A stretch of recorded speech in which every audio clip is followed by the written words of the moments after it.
Halo semuanya, perkenalkan nama saya Titania Elia Anggreni. Dalam video kali ini, saya akan membahas tentang kerajinan tangan yang ada di Sulawesi Selatan. Banyak sekali kerajinan tangan yang ada di Sulawesi Selatan. Tapi kali ini saya akan membahas tentang kain tenun sutra sengkang dan songkoreca.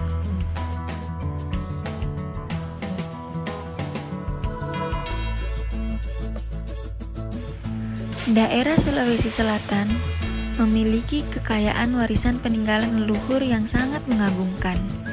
Salah satunya adalah seni budaya kain tenun atau songket.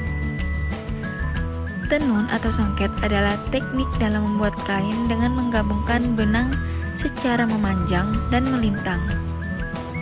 Kain tenun Sulawesi kini sangat diminati para perancang mode untuk dijadikan paduan batik tenun eksklusif yang berdaya jual tinggi.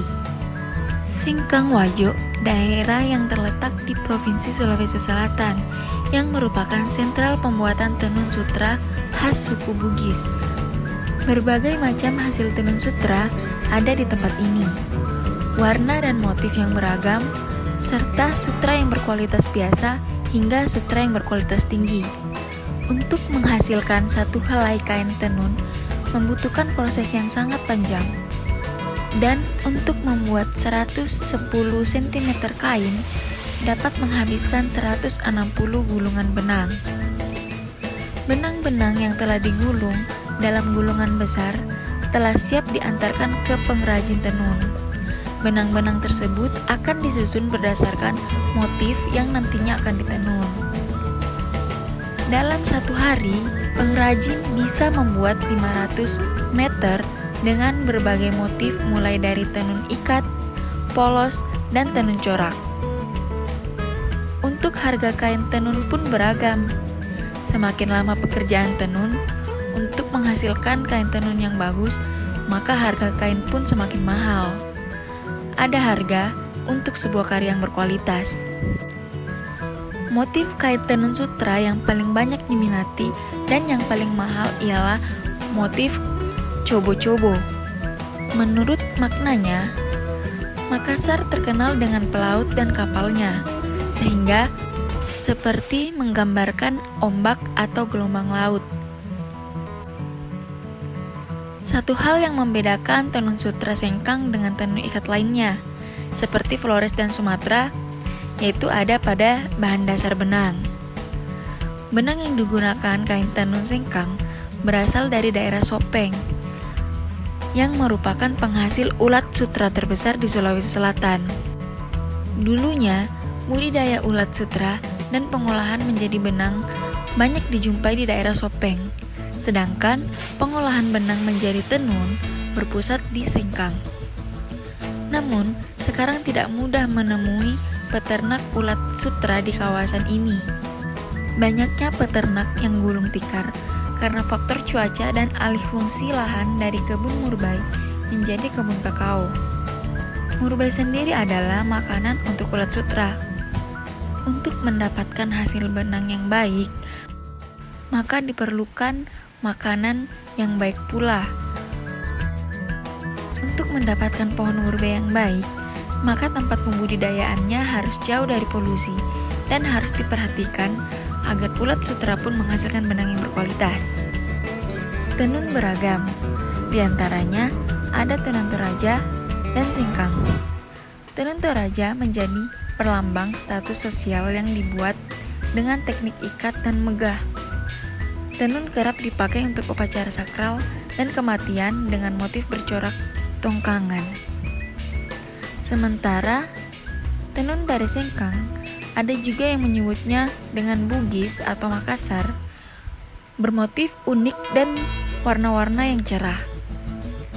Kain tenun sutra memiliki beragam corak, yaitu cara lappa, sutbi, dan garusuk. Masing-masing corak memiliki makna. Itulah dia hasil kerajinan tangan kain tenun sutra yang berasal dari Sulawesi Selatan, atau lebih tepatnya pada daerah Sengkang Wajo.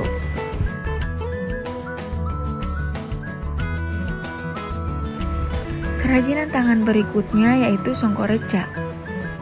Songkok pertama kali digunakan pada masa pemerintahan Raja Bone yang ke-31. Songkok dari Bugis ini dikenal juga dengan sebutan songkok reca atau songkok tobone. Biasa juga disebut songkok guru, songkok pamiring, dan songkok nibiring bulaeng. Songkok ini merupakan songkok yang dulunya dipakai oleh para raja-raja atau petinggi-petinggi yang ada di Sulawesi Selatan. Dinamakan songkok reca karena pelepah lontar yang didapat akan ditumbuk atau dalam bahasa Bugisnya yaitu direca. Gunanya ditumbuk atau direca agar bisa mendapatkan serat-serat dari pelepah lontar yang nantinya akan dipakai untuk bahan utama pembuatan songkok reca. Cara memukulnya tidak terlalu keras, juga tidak terlalu pelan, agar serat-serat atau sari-sari pelepah lontarnya tidak rusak. Selanjutnya, serat-serat pelepah lontar tadi akan diratakan dengan menggunakan 2 buah pisau yang ditancapkan pada sebatang kayu. Dan langkah selanjutnya, menganyam serat pelepah lontar tadi menjadi songkok sesuai dengan ukuran yang diinginkan, dengan menggunakan alat penopang yang terbuat dari kayu. Adapun songkok yang terbuat dari serat emas, inilah yang membedakan harga songkok reca lebih mahal dari songkok reca yang biasanya. Harganya bisa sampai jutaan rupiah. Tapi, tidak semua orang dapat merajut emas pada songkok karena membutuhkan kehati-hatian dalam mengerjakannya. Apabila tidak berhati-hati, emas bisa putus dan mendapatkan hasil yang berantakan. Dan emas yang digunakan adalah emas 23 karat.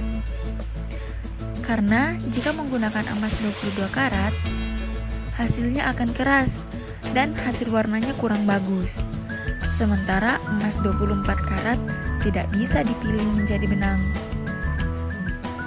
Meski zaman sudah modern, tetapi sampai sekarang masih ada masyarakat Bugis yang mensakralkan penggunaan songkok atau tidak bisa dipakai sembarangan.